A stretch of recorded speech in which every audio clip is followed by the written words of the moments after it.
Graça e paz, amados. Graça e paz, amados. Voltando aqui no assunto abominação ao Criador, parte 3.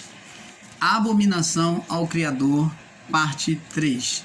Então, amados, como nós estávamos falando, sabemos que os anjos, os sentinelas, os anjos não caídos, que o sistema usa, eles são os anjos que deixaram a sua habitação. Foram esses anjos que ensinaram a ciência espiritual,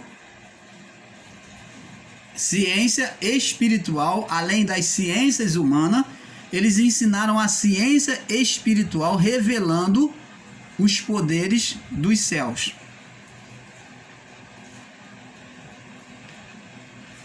Você quer um exemplo? Jesus, quando no seu período aqui, ele ensina a exercer a fé, ele manda pedir a Deus com insistência, que seria por meio da fé que a salvação seria exercida, que agora aqueles que clamassem a Deus seriam ouvidos por meio da fé.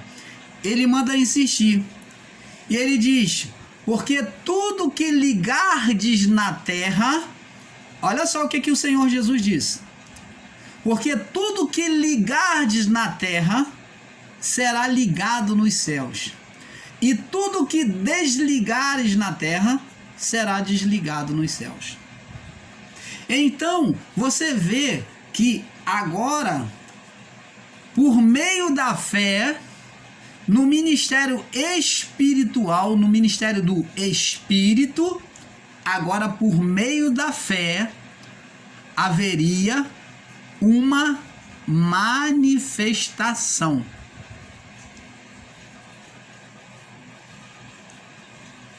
Preste atenção, amados.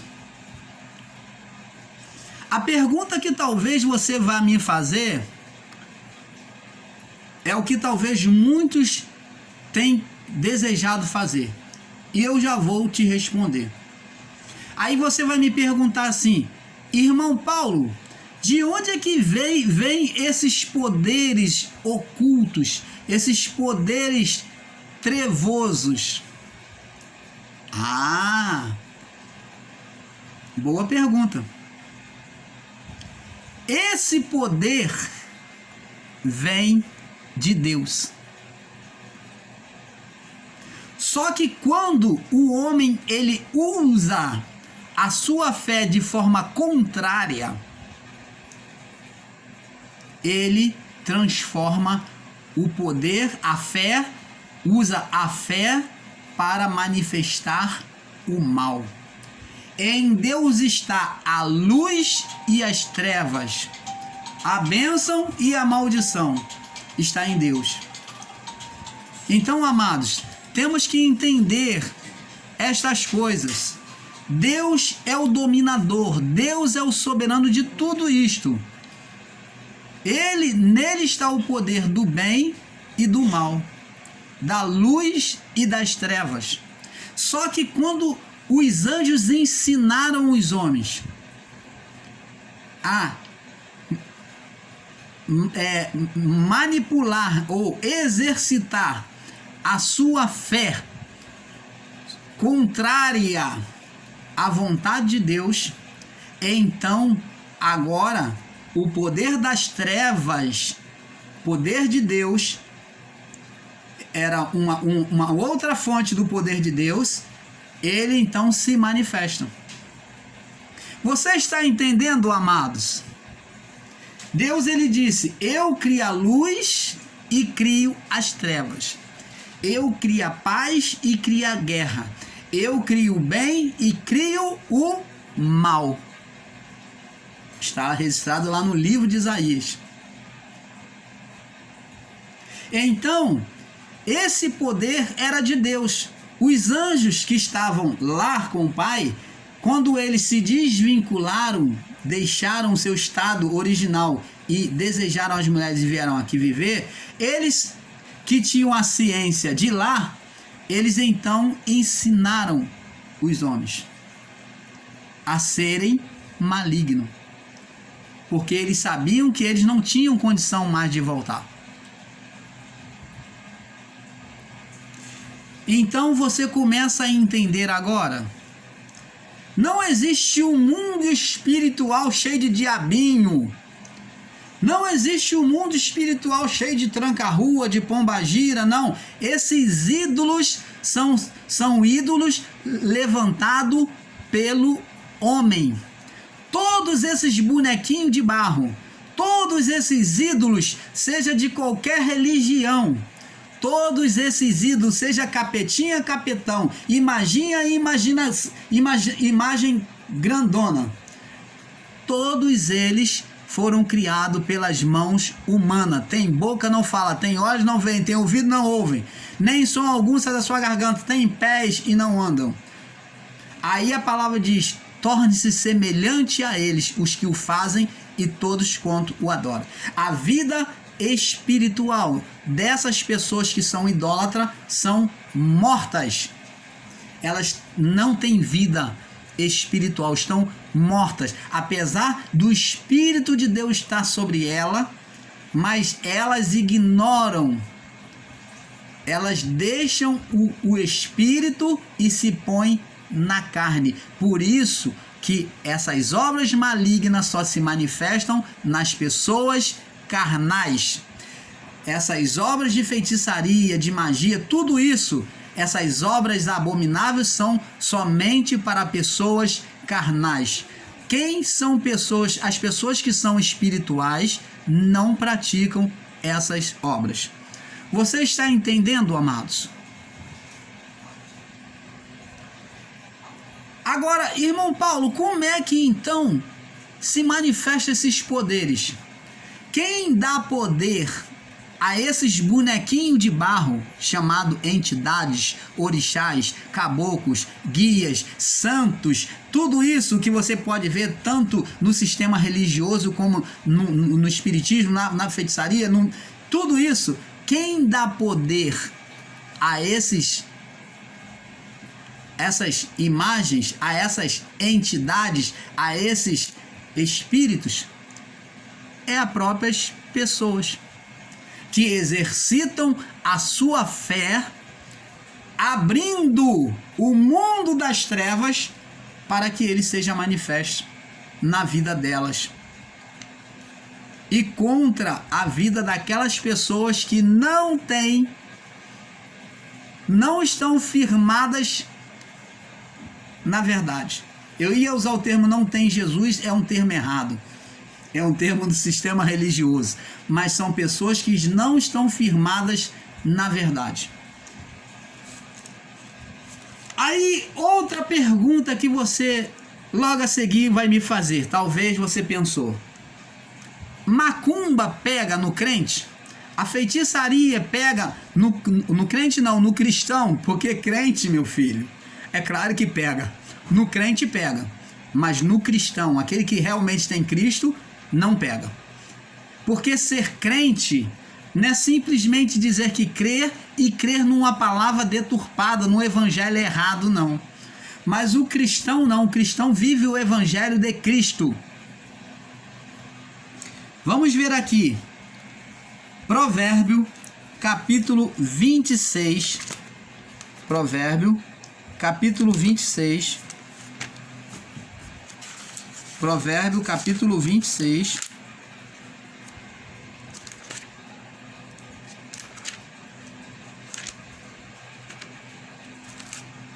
Provérbio 26.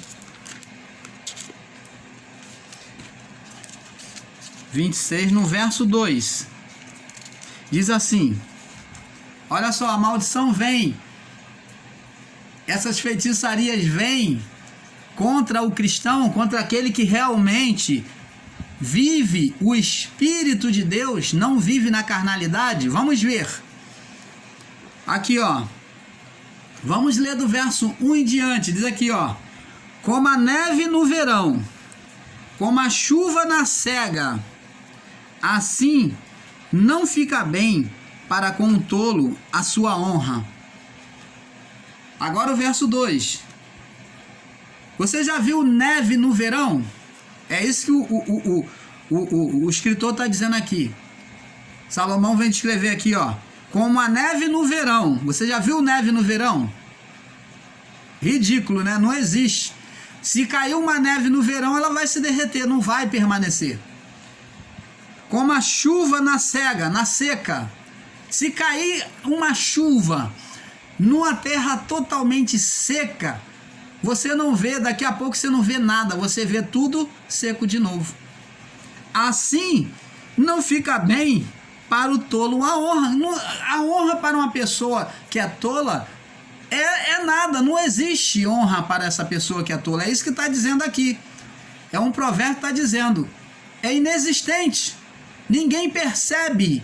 É imperceptível a honra para o tolo, comparando com a neve no verão e a chuva na cega.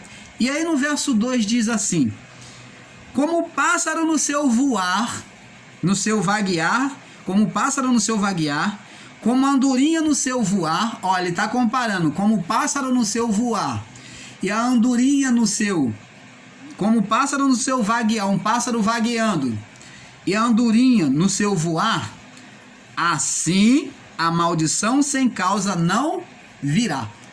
Preste atenção, amados. O pássaro, quando está voando, ele já sabe o lugar certo para ele pousar. Ele já tem o seu lugar de pouso. Ele de lá de cima, ele já sabe o lugar que ele vai pousar. A andorinha também, ela já sabe o seu lugar, ela já sabe onde tem o seu ninho, ela já sabe onde ela vai pousar. Aí diz assim, aí compara, assim a maldição sem a causa não virá. Já tem o lugar certo. Para existir a maldição, para existir essas pragas, para existir a feitiçaria, a magia, atingir o cristão, ele tem que ter uma casa em estado de ruína. Tem que estar preparado.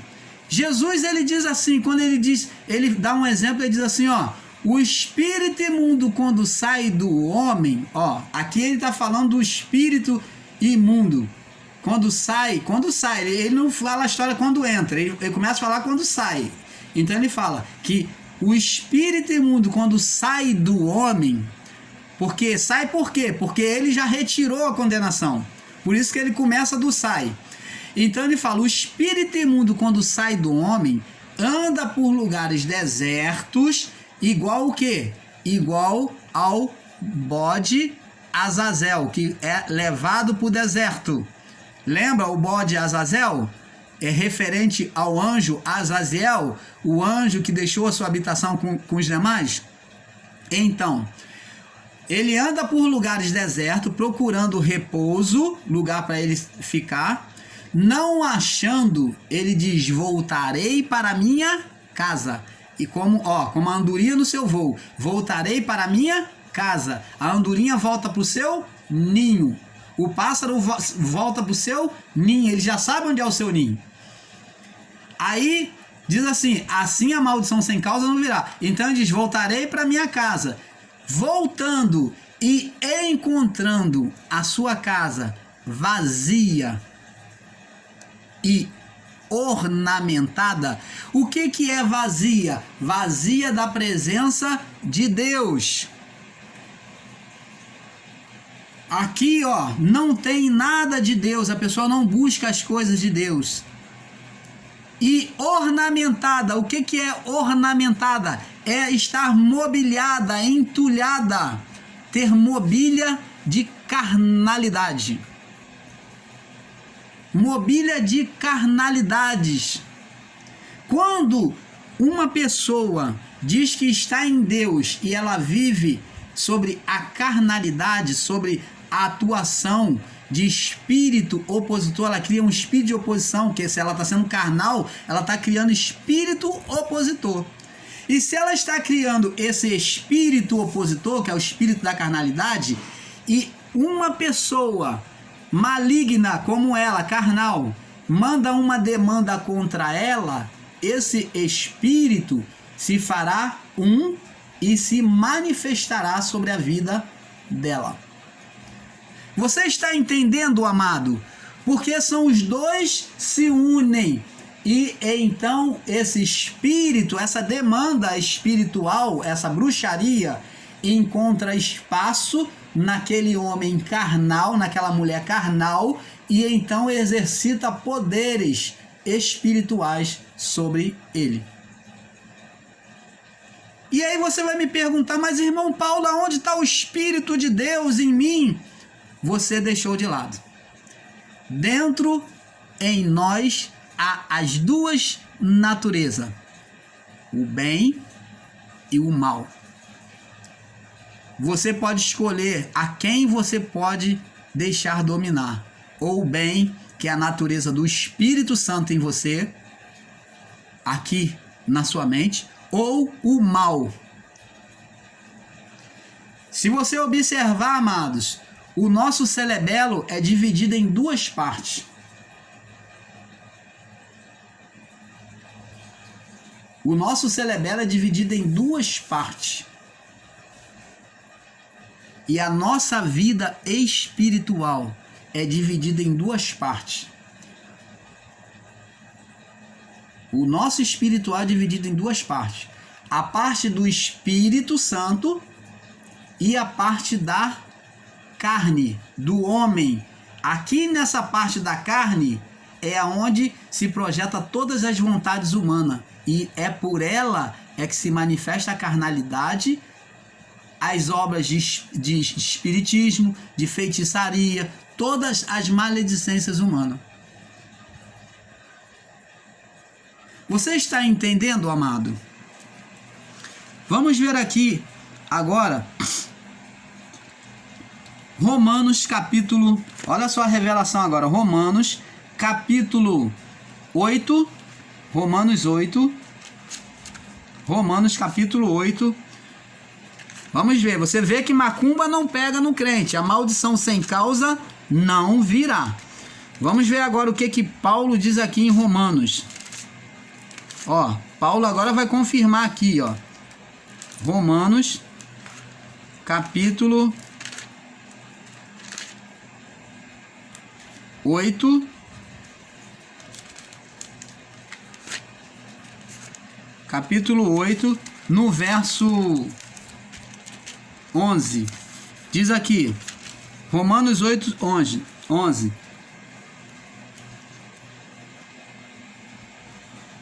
Porque o pecado, tomando ocasião pelo mandamento, me enganou e por ele me matou.